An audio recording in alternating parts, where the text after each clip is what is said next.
dutumire mama wa Alexi, famiye Ruberwa nayo tuyitumire. Karibu famiye Ruberwa, mwakoze cyane. Nyuma ya famiye Robert ni famiye Ruberwa, yitegure famiye Murwanashyaka. Nyuma ya famiye Ruberwa yitegure famiye Murwanashyaka. Ndabona bari gutera intambwe bagana aho turi, muze famiye Murwanashyaka noneho nize. Akurikiraho Savier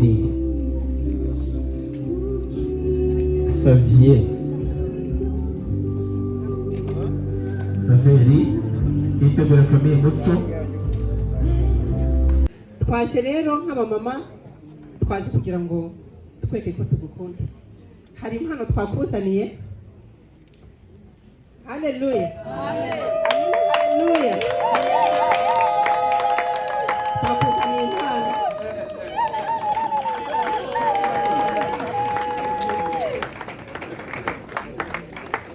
Twazanye na envelope kugira ngo igufashe muri uko. Mufashe kwimana amashyi menshi. Kubyara ni kimwe, kurera ni ikindi, no gushyingira ni ikindi. Rero turanezerewe, Imana ibahe umugisha.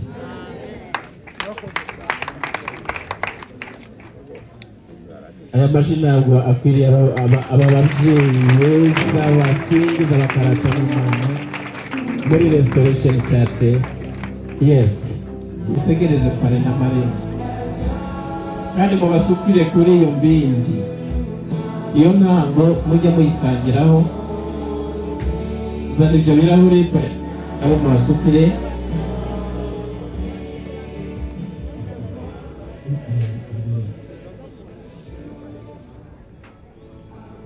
Mugiye gusangira mu burenganzira mwahawe n'ababyeyi ndetse n'ubuyobozi bwite bwa leta bwabihaye umugisha. Nta pfunwe ririmo, ahubwo ni ikimenyetso cy'uko sekuru abuzukuruza be na nyirakuru abuzukuru. N'abandi mufate gereza na Mariya n'abawe, igera abana bawe.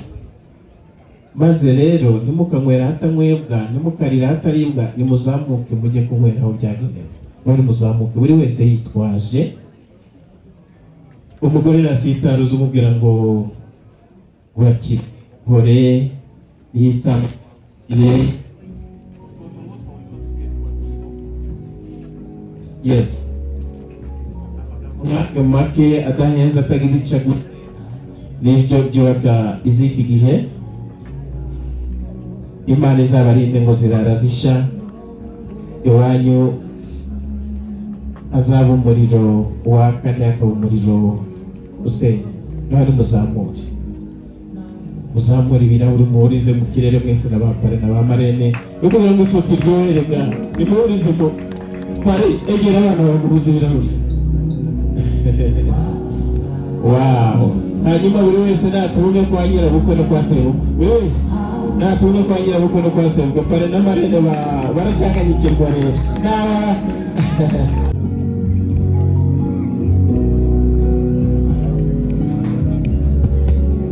Yes, batuzwa amazi menshi mugende mubite.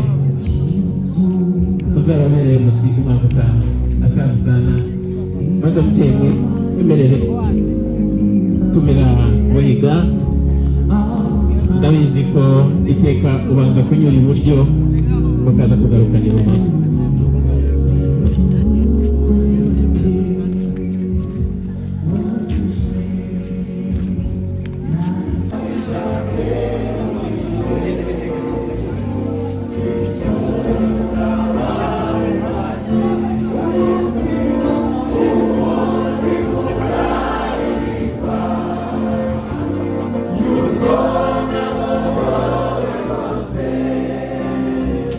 Yeah.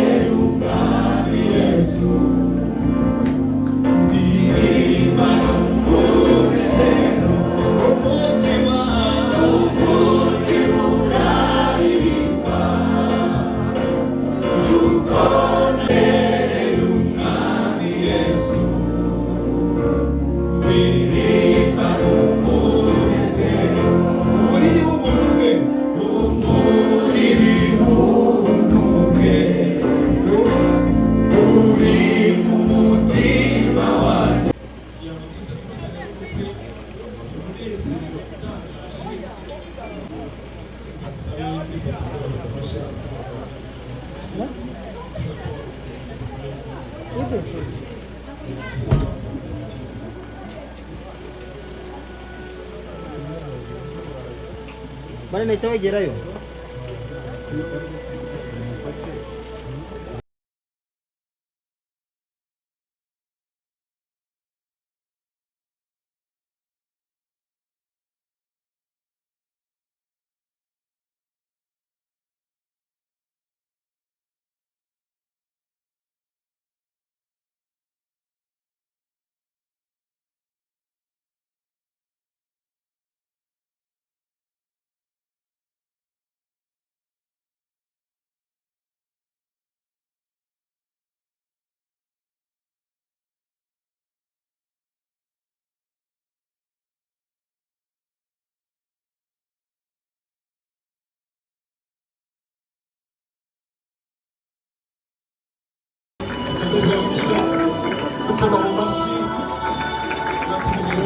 Alex araza kwegera imbere ya cy'umugenzi we niba tubinezerewe rwose ubwo w'amashyi bishimwa.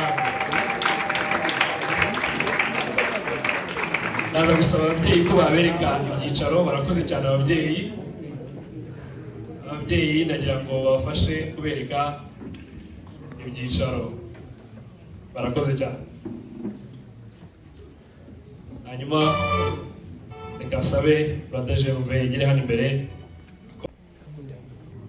Jewe Alex Ndayishimiye ndakwemeye wowe Florence Mico Myiza murebane ntabwo uri murabwira abantu uri murabwira mbere na mbere bagufa. Alex Ndayishimiye ndakwemeye Florence Mico Myiza ko umugore wanjye dushyingiranywe nk'uko Kristo abereye umubiri we ari ryo torero niko nanjye nzakuberera nakubera umugabo wo kwizerwa kandi wo kumva. Sezeranyije urukundo rwanjye rwose kwiyegurira mu buryo bwuzuye kwitaho kuruta byose. Gusezeranyije ko nzajya numvira Imana mbere na mbere hanyuma nawe uyobore mu buzima bwo kwizera n'ibyiringiro muri Kristo Yesu. Ndabona nubaha kuyoborwa n'Imana bwa Mwuka wayo mu ijambo ryayo uko bizagenda kose mu buzima bwacu, twaba dukize cyangwa dukennye, mu burwayi cyangwa mu buzima bwiza. Gusezeranyije kukwiha mu buzima bwanjye bwose kugeza aho urupfu ruzadutandukanyiriza cyangwa Kristo agarutse. Amen.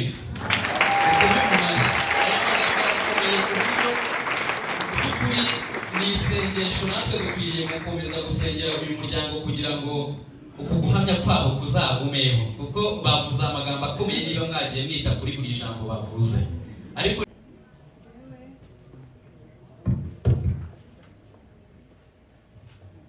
Jewe Mico Myiza Florence ndakwemeye wowe Alex Ndayishimiye ko uba umugabo wanjye dushyingiranywe. Uhaye ubuzima bwanjye byishimiye kandi niyemeje kuyoborwa nawe nkugandukira nk'uko ngandukira umwami, nk'uko itorero rimera Kristo niko nanjye nzakumerera. Nzagendera imbere y'Imana mbere na mbere, hanyuma mbe no munsi yawe, ngukunda nkugandukira nkwitaho kandi mpora nshaka icyakunezeza bifashijwemo n'Imana. Ndasaba Imana ngo njye mpora mukomeza ngufasha guhumuriza kandi gutera ishyaka uko bizagenda kose mu buzima bwacu, twaba dukize cyangwa dukennye, mu burwayi cyangwa mu buzima bwiza. Usezeranyije ubuzima bwanjye bwose ukubera umugore ugukunda kandi wo kwizera kugeza aho urupfu ruzadutandukanyiriza cyangwa Kristo agarutse.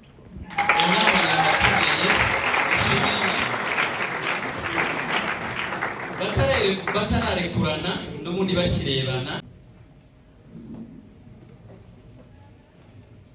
Nazamure ukuboko ari bwambike impeta, ubwo ni ukuboko kw'ibumoso, avuge ngo nkwambitse iyi mpeta nkubahishije umubiri wanjye, nguhaye ibintu byanjye byose, bivuze mu izina rya Data wa twese n'iry'Umwana n'iry'Umwuka wera. Amen. Amashyi. N'umugeni nawe yagennye impano, nawe ni impeta, agiye kuyiha umukwe we ngo mu kanya namara kuyimushyiramo amagambo araza guhinduka, ntabwo turi buze kuvuga umukwe n'umugeni, turaza kuvuga umugabo n'umugore, ariko reka dutegereze ayimwambike nawe asubiramo aya magambo. Nawe namuhereze ikiganza. Nkwambitse iyi mpeta nkubahishije umubiri wanjye, nguhaye ibintu byanjye byose, mbivuze mu izina rya Data wa twese n'iry'Umwana n'iry'Umwuka wera. Amen. Reka dukomeze tugaragaze umunezero ubu ngubu, nubwo turi buze kubivuga haruguru. Bisa nkaho noneho aka kanya Alex afite uburenganzira bwo kugira icyo akora imbere y'uwo twita umugeni we, ariko aka kanya amwereke abari hano twese kugira ngo dukomeze twishime. Niturangiza koko niba twishimiye kuba babanye nk'umugabo n'umugore, tube twishimye tuvuza impundu dukoma no mu mashyi. Murakoze.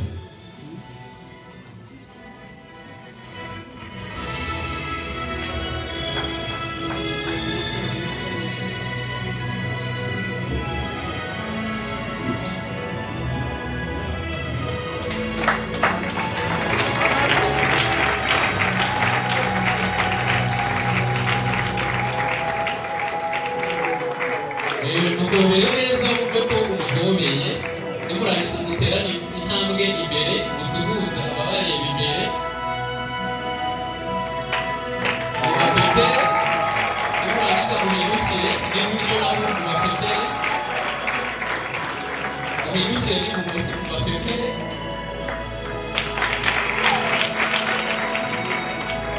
By'ukuri ibi ni ibihe by'umunezero, ariko mu by'ukuri nk'uko uwo munezero ukomeje, barimo baragenda banasubira n'inyuma mu byicaro kandi ngo aba bantu ni abanyabuntu.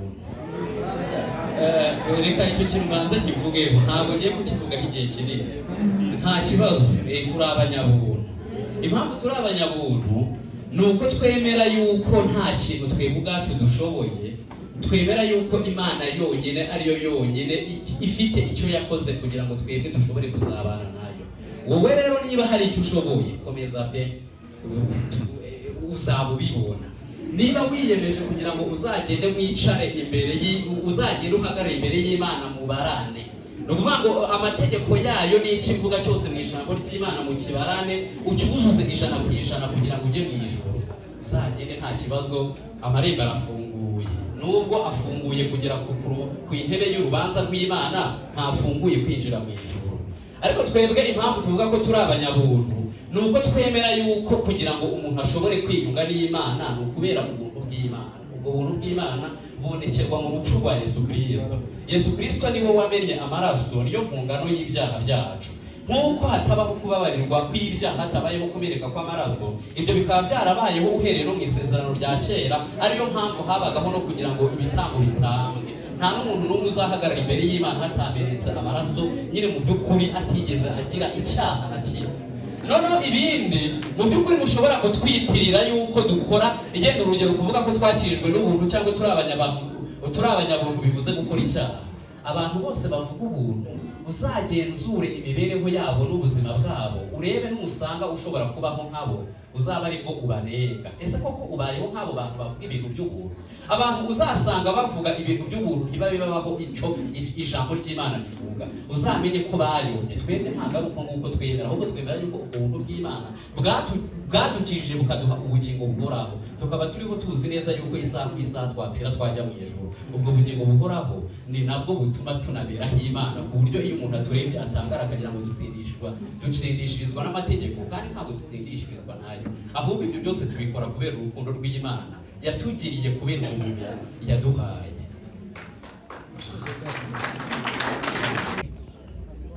Abahagaze batusomere.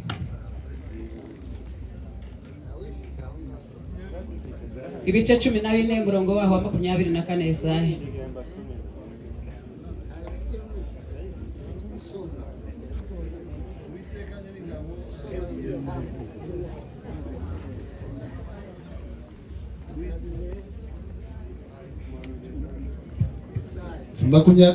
14 12 24.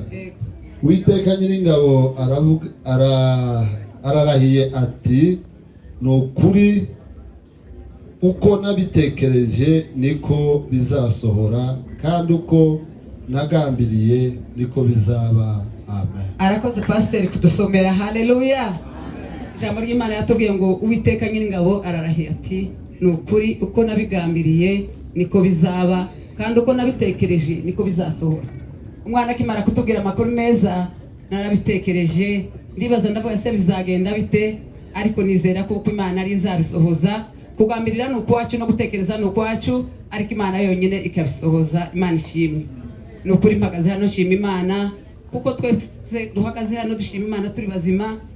Ubuzima nicyo gishoro cya mbere. Kuba turi bazima tuba dufite ubuzima bwiza. Iyo tutaba turi bazima ntituba turi kiraha.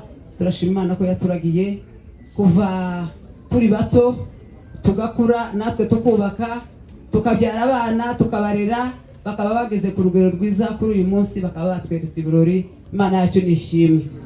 Ni ukuri ntabwo twabura gushima imiryango uko mwicaye hamwese mwagize neza.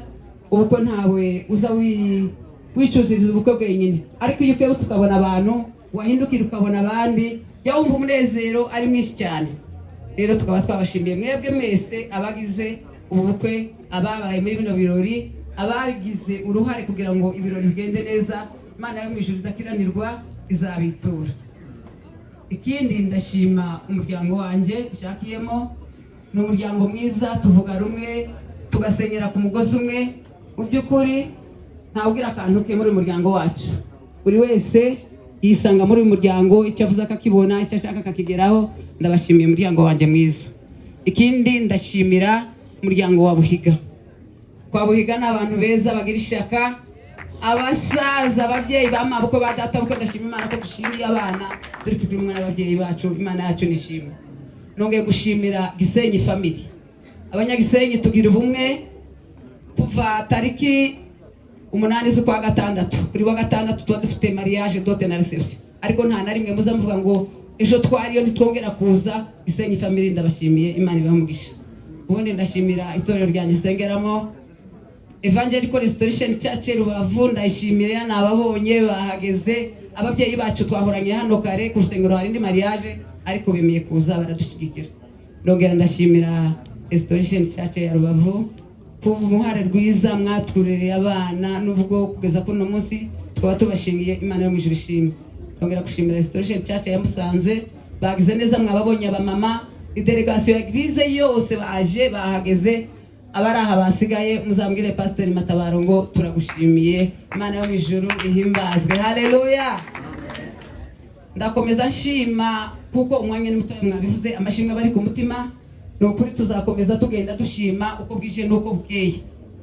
Ndashimira umuryango wanjye mvukamo, umuryango wa Rugorora. Nababonye ndishima cyane. Haleluya. Nabonye abasaza baje babukereye nubwo bari mu zabukuru, baje bahageze. Ndashimira mwasogokuru mwamutuganye, nababonye bahageze. Ndashimira mwasogokuru muhamiriza, nababonye mwahageze. Ndashimira mwa data mwasekidende, nababonye ndishimye cyane. Haleluya. Imana yacu niyo gushimwa. Ni ukuri ni umuryango mwiza. Nabonye basaza banje ndishima, nabonye baramukazi banje ndishima, nabonye bakuru banje ndishima. Ngiye gucura kwa papa, baje kunshigikira, baraza n'abakecuru bose. Haleluya. Imana yacu niyo gushimwa ibihe byose. Reka nkebuke hano kwa Gasegege. Uyu muryango ni ukuri ni umuryango mwiza. Ndagira ngo kwa Buhiga mubanze mubampera amashyi.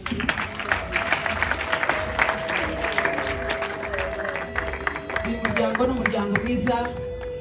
Tukimara kuvukamo, amagambo yose twagiye tuganira ku munota wa mbere kugeza kuri uyu munsi, ni imfura ndazibaratiye kwa Buhiga, baratire kwa Gasegege.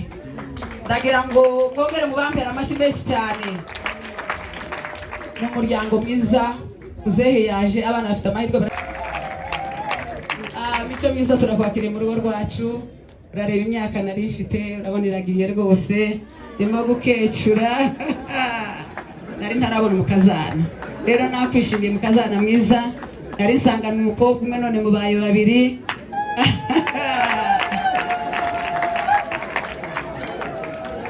reka rero nkubwire amakuru yo kwa Buhiga. Kwa Buhiga habaye umutekano, nta keke security zibayo. Hey.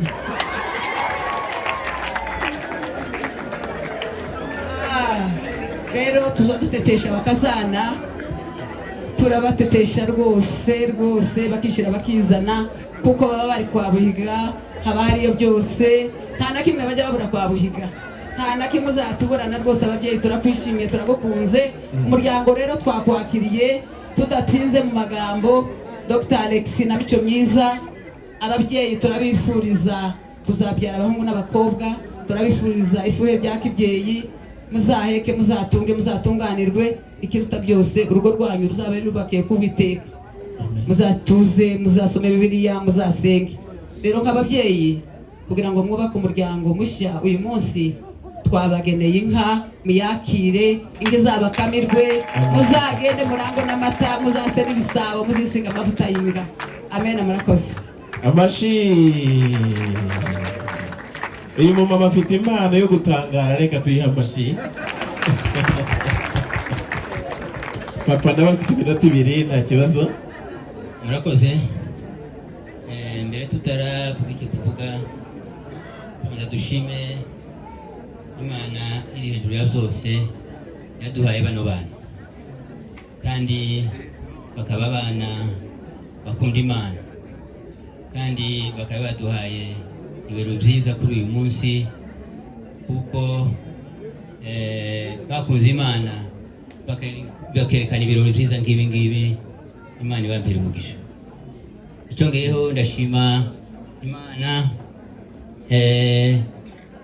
ku Banyagisenyi bose bakora ino bukwe, kuko mwabibonye bakaze tumva amakuru yabo, kuko bagira ubumwe.